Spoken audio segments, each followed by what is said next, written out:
കുഞ്ഞോളെ, കഴിഞ്ഞ ക്ലാസ്സുകളിൽ നമ്മൾ മോട്ടോർ തത്വത്തിനെ കുറിച്ച് വളരെ ഡീറ്റെയിൽ ആയിട്ട് പഠിച്ചു.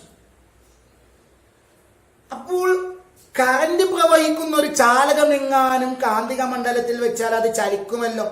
ഇതൊരു ചാലകമാണെന്ന് വിചാരിക്കുക.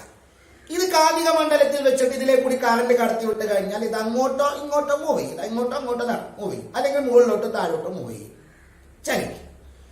ഇതിനെ നമുക്ക് കറങ്ങുന്ന രീതിയിൽ ചലിപ്പിച്ചാലോ, അങ്ങോട്ടും ഇങ്ങോട്ടും ഇങ്ങനെ മൂവ് ചെയ്യുന്നതിന് പകരം, അല്ലെങ്കിൽ മുകളിലോട്ടും താഴോട്ടും ഇങ്ങനെ മൂവ് ചെയ്യുന്നതിന് പകരം ഇതിനെ കറങ്ങുന്ന രീതിയിൽ ചലിപ്പിച്ചാലോ, ഒന്ന് വട്ടം ചുറ്റിച്ചാലോ, എന്നിട്ട് തുടർച്ചയായ വട്ടം ചുറ്റിച്ചാലോ നമുക്ക് പല കാര്യങ്ങൾക്ക് വേണ്ടി ഉപയോഗിക്കാൻ പറ്റും, അല്ലെ? അങ്ങനെയുള്ള സംവിധാനമാണ് നമ്മൾ ഫാന്, മിക്സി, ഗ്രൈൻഡർ തുടങ്ങിയവയിൽ ഉപയോഗിച്ചിട്ടുള്ളത്.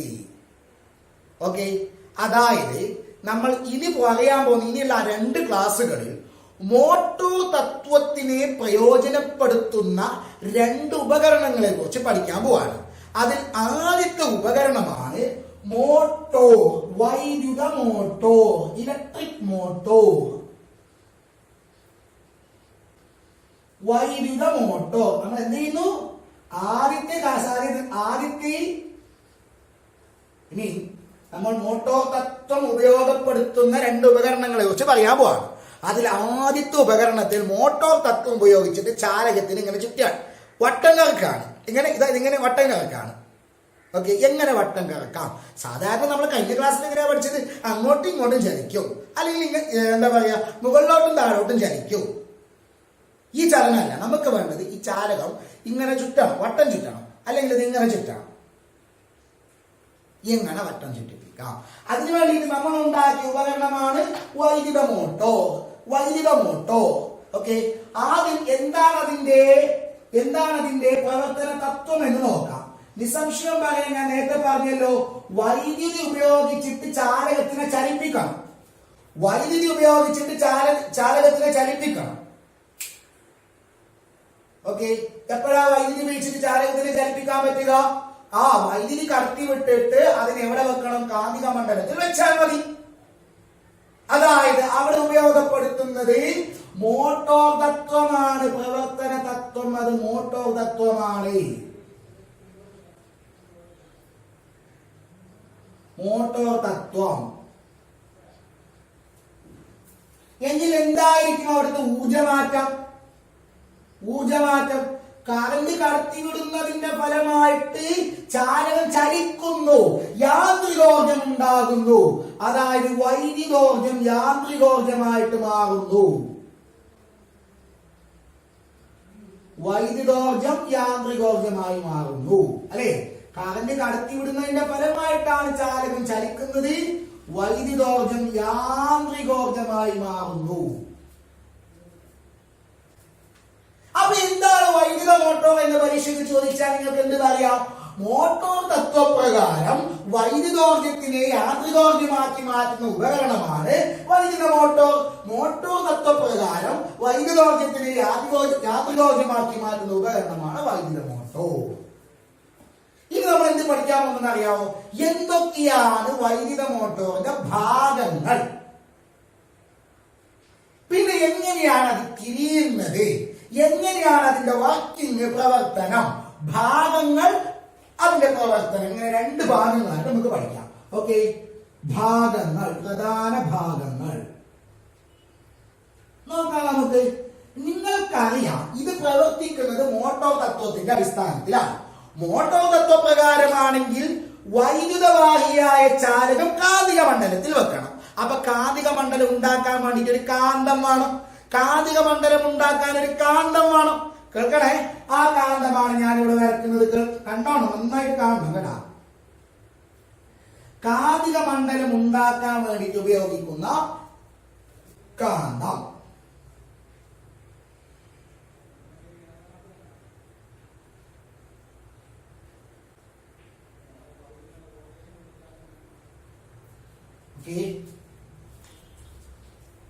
ഇതാണ് നമ്മുടെ കാന്തം. മാഷ് വരക്ക് നന്നായി ശ്രദ്ധിക്കണം കേട്ടാ.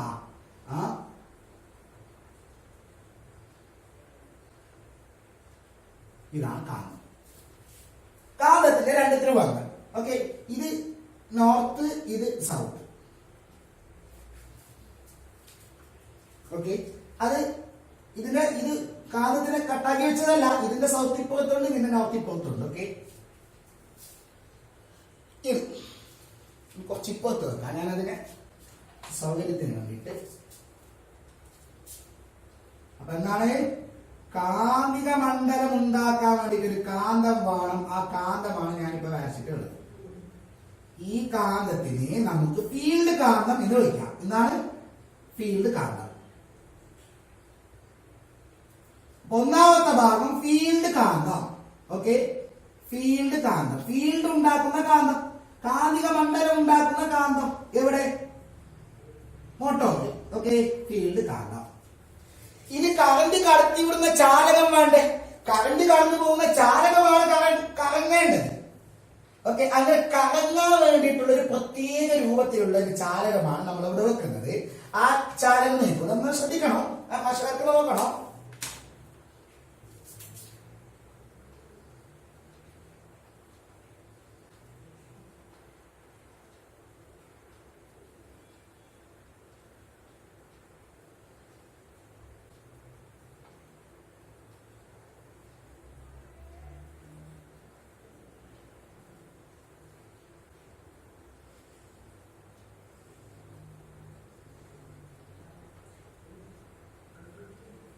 ഇതാണ് ചാലകം.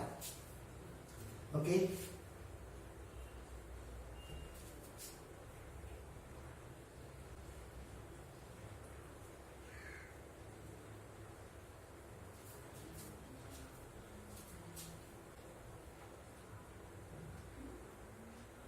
ഇതാണ് ചാലകം.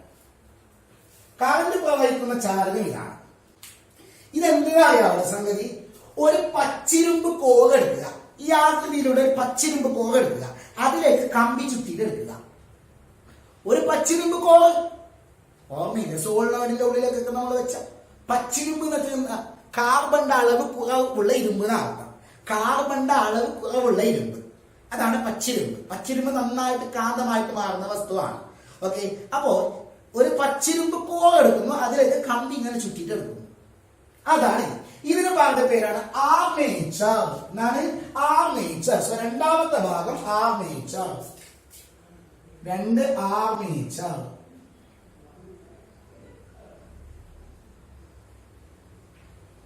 ആർമേച്ചർ. അപ്പൊ ഇതിലേക്ക് കറണ്ട് കടന്നു പോകാൻ വേണ്ടിയിട്ട് എന്ത് വെക്കണം? ഒരു കറണ്ടിന്റെ സ്രോതസ് വേണ്ടേ? അതിനുവേണ്ടി നമ്മളൊരു സെല്ലാണ് ഉപയോഗിക്കുന്നത് ഇപ്പോൾ. ഓക്കെ, ഇനി ഇതിനെ കറങ്ങാം. ഇത് കാന്തിക മണ്ഡലത്തിൽ കറങ്ങാൻ വേണ്ടിയിട്ട് നോക്കണം. ഇതിന് രണ്ട് ഒരു ആമുകളുണ്ട്, രണ്ട് ഭുജങ്ങൾ ഇങ്ങോട്ട് വളഞ്ഞിട്ടുണ്ടാവും. ഇതിനെ കറങ്ങാൻ സഹായിക്കാൻ വേണ്ടിയിട്ട് നമ്മളൊരു പ്രത്യേക സംവിധാനം ഉപയോഗിക്കുന്നുണ്ട്. എങ്ങനെയാണോ? ഒരു ഫുൾ റിങ് എടുക്കുക, ഒരു റിങ് വളയം, ലോഹ വളയം. ഓക്കെ, ഒരു വളയം ഇങ്ങനെ എടുക്കുക, ഇങ്ങനെ ഒരു വളയം എടുക്കണം. ആ വളയത്തിനെ രണ്ടാക്കി കട്ട് ചെയ്യുക.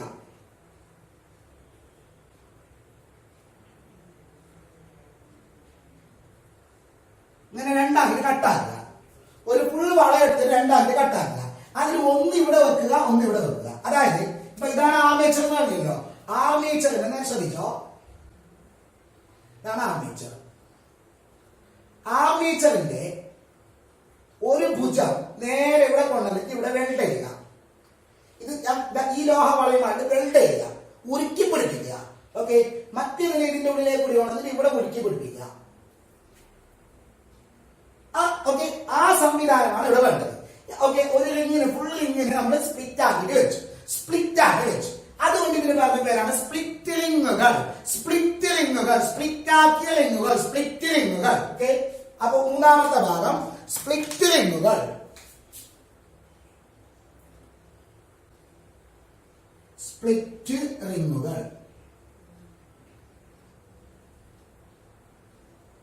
അപ്പൊ ഞാനത് ഇവിടെ ഇങ്ങനെയാ വരക്കുന്നത് കേട്ടോ. നോക്കിയോളൂ, ഞാൻ ഇങ്ങനെയാ വരക്കുന്നത്, ഫുള്ള് വരക്കുന്നില്ല. പക്ഷെ ഇത്രയാ വരക്കുന്നത് കേട്ടോ. ഫുള്ള് വരക്കുന്ന കുഴപ്പമില്ല, പക്ഷെ എല്ലാം വരച്ചു കഴിയുമ്പോൾ അതൊരു മനസ്സിലാവാത്ത രൂപത്തിലായിക്കൂടാന്ന് വിചാരിച്ചിട്ടാണ്. ഇതിവിടെ ഇങ്ങനെ ഉണ്ട്, ഇങ്ങനെയാ ഉള്ളത്. അപ്പോ ഇതിന്റെ ഉള്ളിലെ കൂടിയിട്ടൊക്കെ വരക്കേണ്ടി വരും.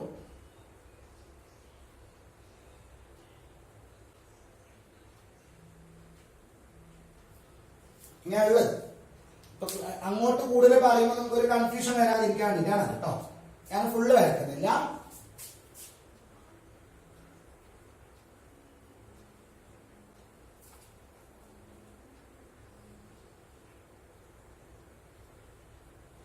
ഓക്കെ,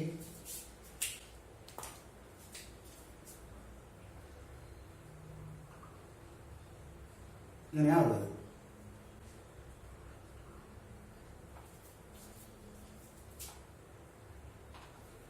ഈ റിങ് ഇത് ബന്ധിപ്പിച്ചിട്ടുണ്ട്. ഈ റിങ്ങുമായിട്ട് ഇതിന്റെ ഭുജം ബന്ധിപ്പിച്ചിട്ടുണ്ട്.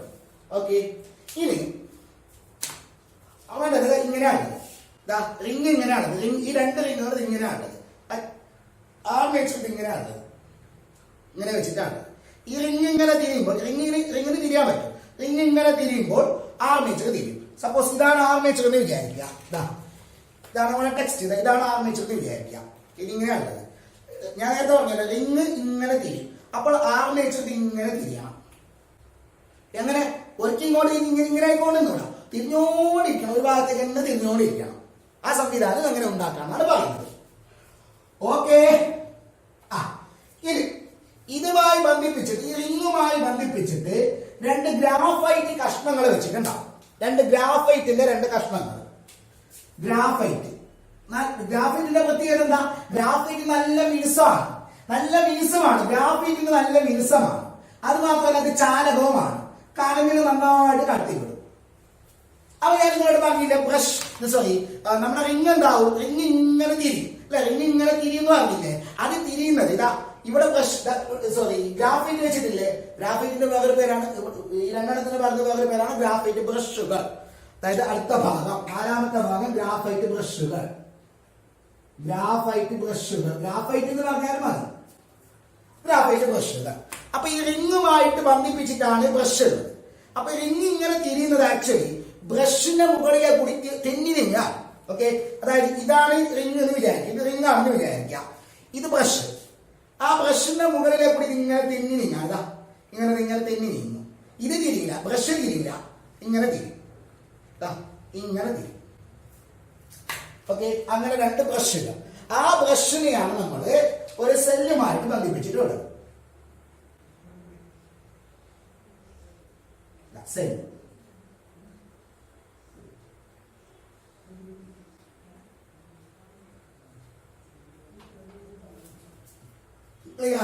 ഇത്രയാണ് ഭാഗങ്ങൾ. അപ്പൊ എന്താണ് മോട്ടോർ എന്ന് പറഞ്ഞു, അതിന്റെ പ്രവർത്തന തത്വം പറഞ്ഞു, അതിന്റെ ഊർജ്ജമാറ്റം പറഞ്ഞു, അതിന്റെ ഭാഗങ്ങൾ പറഞ്ഞു, അതിന്റെ ചിത്രം വരച്ചു. ഇനി നമുക്ക് അതിന്റെ പ്രവർത്തനം നോക്കാം. എങ്ങനെയാണ് അത് തിരിയുന്നത്? എങ്ങനെയാണ് അത് തിരിയുന്നത് നോക്കോ, നന്നായിട്ട് നോക്കോ. ഇപ്പൊ എങ്ങനെയാണുള്ളത്? ആർമേച്ചർ ഇങ്ങനെയാണ് ആർമേച്ചർ ഉള്ളത്. ബ്രഷുകൾ എങ്ങനെയാണുള്ളത്? ഇങ്ങനെയാണുള്ളത് ബ്രഷുകൾ. ഓക്കെ, ഇനി ആ ബ്രഷുകൾക്കെല്ലാം ഒരു പേര് കൊടുക്കാണ്. ഈ ബ്രഷ് B1, ഈ റിങ് R1, ഈ റിങ് R2, ഈ റിങ് B2. B1 എന്നുള്ള ബ്രഷ് R1മായിട്ടാണ് ബന്ധിപ്പിച്ചിട്ടുള്ളത്. B2 എന്നുള്ള ബ്രഷ് R2മായിട്ടാണ് ബന്ധപ്പെട്ടിട്ടുള്ളത്. ഓക്കെ, മനസ്സിലാവുന്നുണ്ടോ? ശ്രദ്ധിക്കുന്നുണ്ടല്ലോ. ഇനി ഇവിടെ സ്വിച്ച് ഉണ്ടെന്ന് വിചാരിക്കുക. സ്വിച്ച് ഓൺ ചെയ്യും. അപ്പൊ എന്താ സംഭവിക്കുക? കറന്റ് പോസിറ്റീവ് നിന്ന് നെഗറ്റീവിലേക്ക് എത്തണം. എങ്ങനെ നോക്കോ? അതിന് മുമ്പ് ഈ ആർമേച്ചറിന് കൂടി ഒരു പേര് കൊടുക്കട്ടെ. മാഷ് ആർമേച്ചറിന് കൂടി ഒരു പേര് കൊടുത്താണ്. ആർമേച്ചറിന്റെ പേര്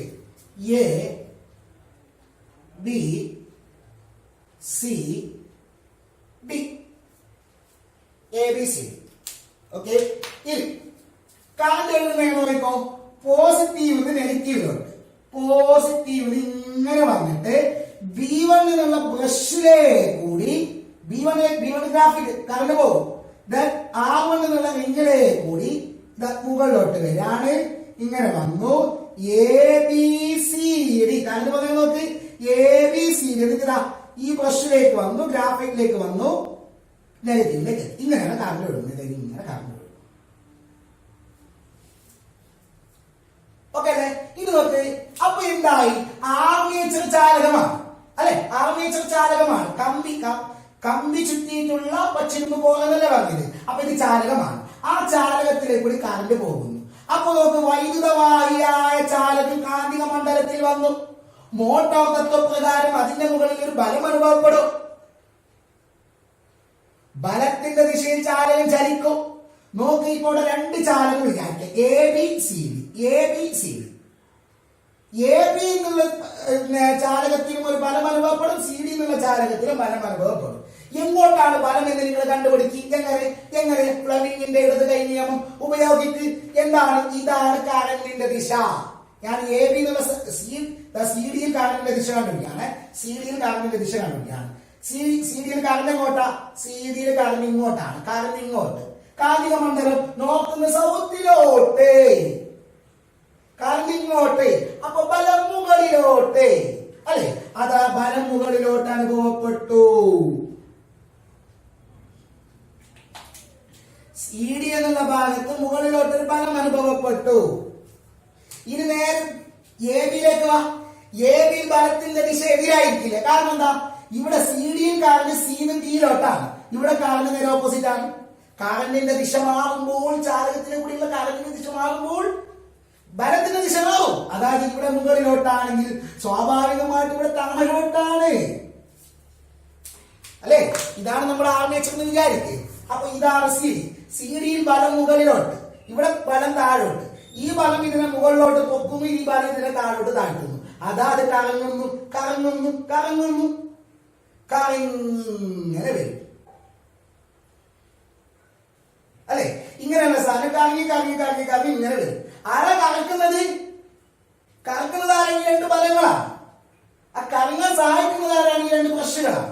ഓക്കെ, ഇതിങ്ങനെ മുകളിലോട്ട് വരുമ്പോൾ ആ ബ്രഷും കൂടി തിരിയും. ഓക്കെ, ഇത് തിരിയുന്നുണ്ടല്ലോ, ഇത് തിരിയുന്നുണ്ടല്ലോ, ആർമേച്ചർ തിരിയുന്നുണ്ടല്ലോ. ഇത് ഇങ്ങനെ തിരിയുമ്പോൾ അത് ആ ബ്രഷ്, അപ്പുറത്തുള്ള ബ്രഷ് ഉണ്ടല്ലോ, അതിങ്ങനെ കറങ്ങും.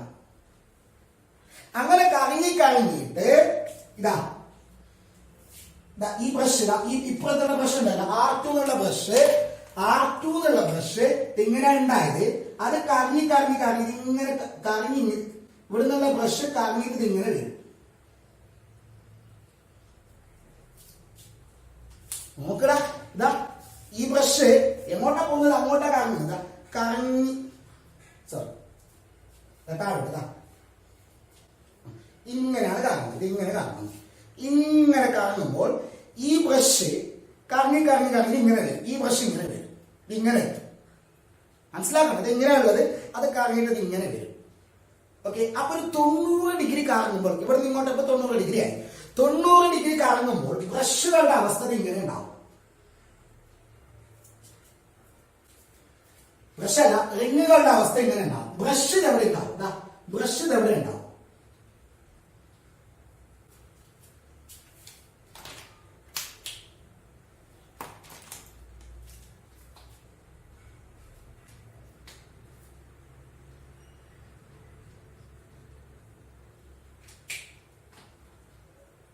നിങ്ങൾ ശ്രദ്ധിക്കണേ, മാഷ് തിരക്കാക്കുന്നില്ല, മെല്ലെ പറയാതെ നിങ്ങൾ അതേപോലെ തന്നെ ശ്രദ്ധിക്കണോ.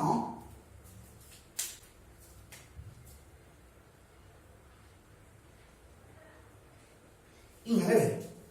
ആർമേച്ചർ ഇങ്ങനെ വരും.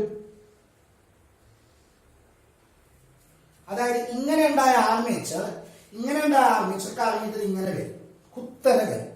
ഓക്കെ,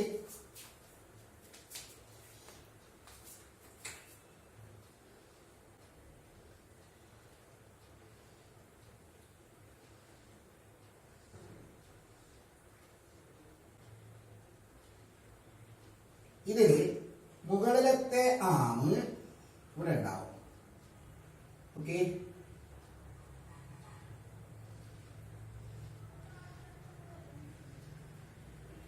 ഇവിടെ ഉണ്ടാവും. ഓക്കെ, ഇങ്ങനെ. അപ്പൊ ഇങ്ങനെ 90 ഡിഗ്രി ആകുമ്പോ എന്താവുന്ന അറിയാവാ? ഇതാ ഈ റിങ്ങോ ഇങ്ങനെ ഉണ്ടാകില്ല, തിരിഞ്ഞ് ഇങ്ങനെ വരും. അപ്പോൾ ഈ റിങ് ഇവിടുത്തെ ബ്രഷുമായിട്ടുള്ള ബന്ധം വിച്ഛേദിക്കും. ഇങ്ങനെ തിരിഞ്ഞു വന്ന് മുകളിലേക്ക് എത്തുമ്പോൾ ഈ അറ്റം ഉണ്ടല്ലോ, അത് ഇവിടെ നിന്ന് ഈ ബ്രഷുമായിട്ടുള്ള ബന്ധം അത് വിച്ഛേദിക്കും. ഇതുമായിട്ട് മുട്ടിയിട്ടുണ്ടാവില്ല, ടച്ച് ചെയ്തിട്ടുണ്ടാവില്ല. അതേപോലെ ഈ റിങ് ഉണ്ടല്ലോ, R1 എന്നുള്ള ബ്രഷ് തിരിഞ്ഞ് താഴെ താഴോട്ട് എത്തുമ്പോൾ ഈ B1 ബന്ധം വിച്ഛേദിക്കും. അതായത് റിങ്ങുകൾ ബ്രഷുകളുമായിട്ട് ബന്ധം ഉണ്ടാവില്ല. റിങ്ങുകൾക്ക് ബ്രഷുകളുമായിട്ട് ബന്ധം ഉണ്ടാവില്ല.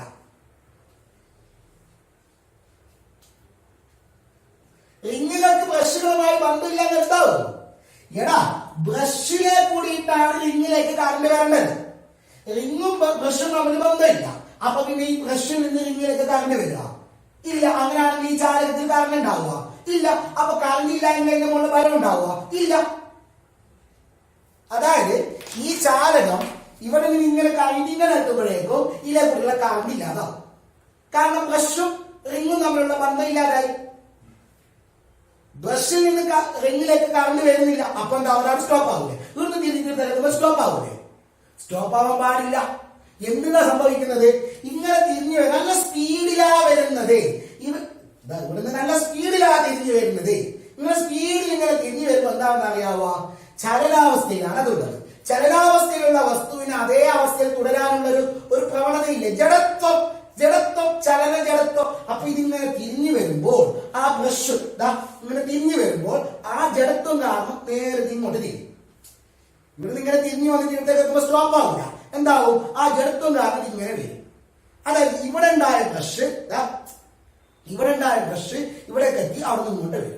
അപ്പുറത്തുണ്ടായ ബ്രഷ് ഇവിടേക്ക് എത്തും, ഇപ്പുറത്തുണ്ടായ ബ്രഷ് അപ്പുറത്തേക്ക് എത്തും. ഓക്കെ, ആ ചിത്രമാണ് മാഷിന് വരക്കുന്നത്. അതായത് ഈ ബ്രഷ് ഇവിടെ ഉണ്ടായി തിരിഞ്ഞ് ഇവിടത്തേക്ക് എത്തി, സ്റ്റോപ്പ് ആവൂല. അതിന്റെ ചലന ജഡത്വം കാരണം നേരെ ഇങ്ങോട്ട് വരും. അതായത് ഇവിടെ ഉണ്ടായ ഈ ബ്രഷ് ഇവിടത്തേക്ക് മുട്ടും, ഇവിടെ ഉണ്ടായ ഈ ബ്രഷ് ഇങ്ങോട്ട് മുട്ടും. ഓക്കെ, അപ്പൊ മാഷ് കാണിക്കട്ടെ. ഓക്കെ, അതായത് ഇപ്പോൾ ഇത്ര തിരിഞ്ഞു, അവിടെ വീണ്ടും തിരിയാണ്. ഓക്കെ, ഇന്നുണ്ടായ സാധനം തിരിഞ്ഞ് ഇവിടേക്ക് സ്റ്റോപ്പ് ആയില്ല, ഇങ്ങനെ വന്നിട്ട് നിൽക്കും. ഈ ഭാഗത്തുണ്ടായ ASDC CD ഇങ്ങോട്ട് എത്തും, AB അപ്പുറത്തേക്ക് എത്തും. ആ ചിത്രം വരക്കുന്നു. ഓക്കെ ഓക്കെ, ആ ചിത്രം കൂടി വരക്കുമ്പോൾ എന്റെ കുഞ്ഞുങ്ങൾക്ക് ഒന്നുകൂടി മനസ്സിലാവും. 2 ചിത്രങ്ങളാണ് മാഷ് വരച്ചിട്ടുള്ളത്, വരക്കുന്നത്.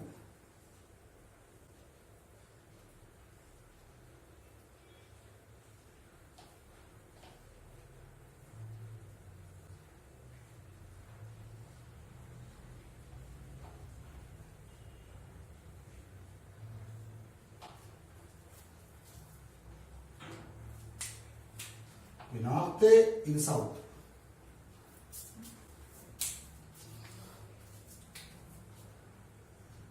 ഓക്കെ, ഇവിടെ ഉണ്ടായ DC ഇപ്പൊ ഇവിടെയുള്ളത്.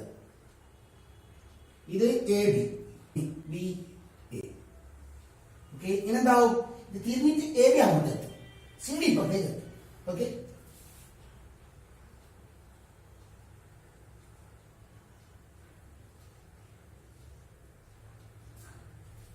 എവിടെ? CD ഇപ്പുറത്ത് ഉണ്ടാവും, AB ഇപ്പുറത്ത് ഉണ്ടാവും. അതായത് ഒരു അർദ്ധഭ്രമണം പൂർത്തിയാക്കി.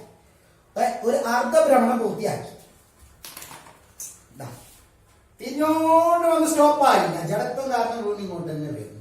അർദ്ധഭ്രമണം പൂർത്തിയാക്കി. ഓക്കെ, ഇനി ചിത്രം വരക്കുമ്പോൾ അടുത്ത നിങ്ങൾ ശ്രദ്ധിക്കേണ്ടത് നോക്കോ,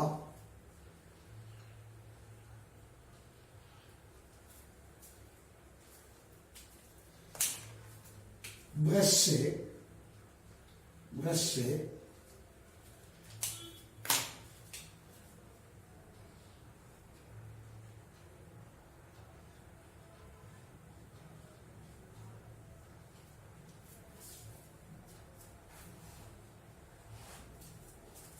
ഇതാണ് ബ്രഷ്. ഏത് ബ്രഷാ? B1. ഇതേതാ റിങ്? R1, സോറി R2 അല്ലെ? CD-യുമായി ബന്ധിപ്പിച്ചുള്ള റിങ് ഏതാ? R2. ബ്രഷ് ഏതാ? B2. റിങ് ഏതാ? R1. ഓക്കെ, നേരത്തെ R1 B1-യുമായിട്ടാണ് ബന്ധം ഉണ്ടായത്, ഇപ്പോൾ R1 B2-യുമായിട്ടാണ് ബന്ധത്തിലുള്ളത്. അതായത് റിങ്ങുകളും ബ്രഷുകളും തമ്മിലുള്ള ബന്ധമായി. ഒരു അർദ്ധഭ്രമണം പൂർത്തിയായപ്പോൾ റിങ്ങുകളും ബ്രഷുകളും തമ്മിലുള്ള ബന്ധം മാറി.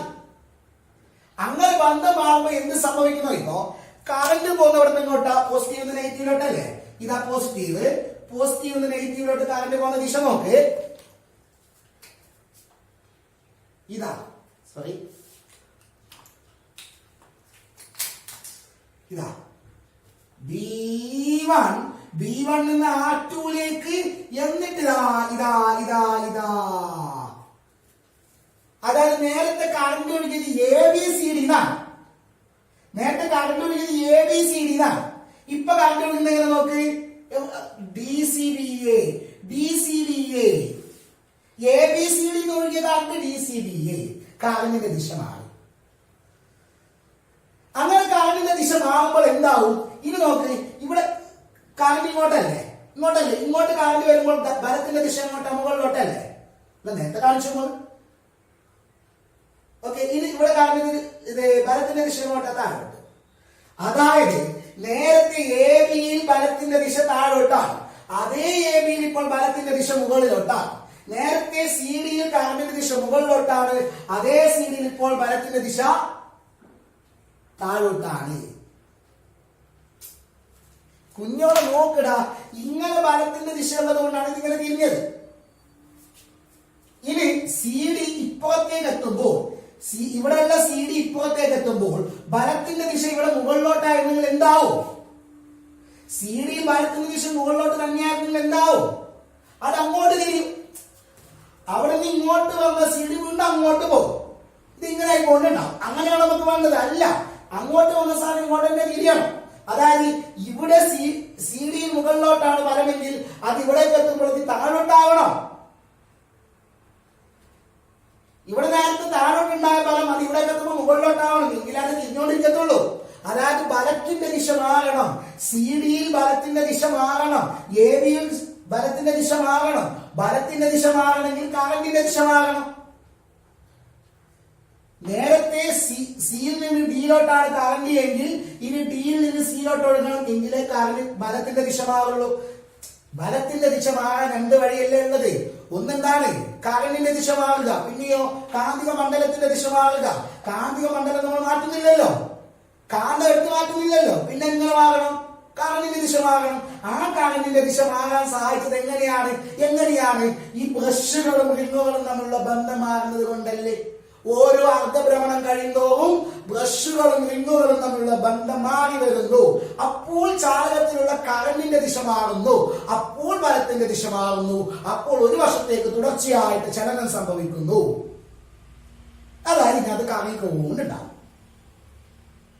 ഓക്കെ, അപ്പോൾ കറണ്ടിന്റെ ദിശ മാറാൻ വേണ്ടി സഹായിക്കുന്നത് ഈ റിങ്ങുകൾ ബ്രഷുകളുമായിട്ടുള്ള ബന്ധം മാറ്റിക്കൊണ്ടിരിക്കുന്നു. ആദ്യം R2 ഇവിടെ വരുന്നു, പിന്നെ R1 വരുന്നു, R2 വരുന്നു, R1 വരുന്നു. അപ്പോൾ എന്താവുന്നു? കറണ്ടിന്റെ ദിശ ചാലകത്തിൽ മാറിക്കൊണ്ടിരിക്കുന്നു.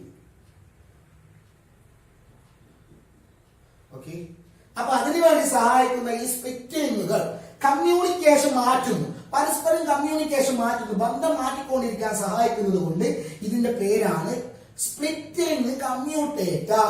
Split ring commutator. ഇപ്പൊ ക്ലിയർ ആയോ എന്താണ് പ്രവർത്തനം എന്നുള്ളത്? ഓക്കെ, അപ്പൊ ഒന്നാമത്തെ ഉപകരണം, മോട്ടോർ തത്വം പ്രയോജനപ്പെടുത്തുന്ന ഒന്നാമത്തെ ഉപകരണമാണ് നമ്മൾ ഇപ്പൊ പഠിച്ചിട്ടുള്ളത്. ഇനി ഒരു ഉപകരണം കൂടിയുണ്ട്, അത് അടുത്ത ക്ലാസ്സിൽ പഠിക്കാം.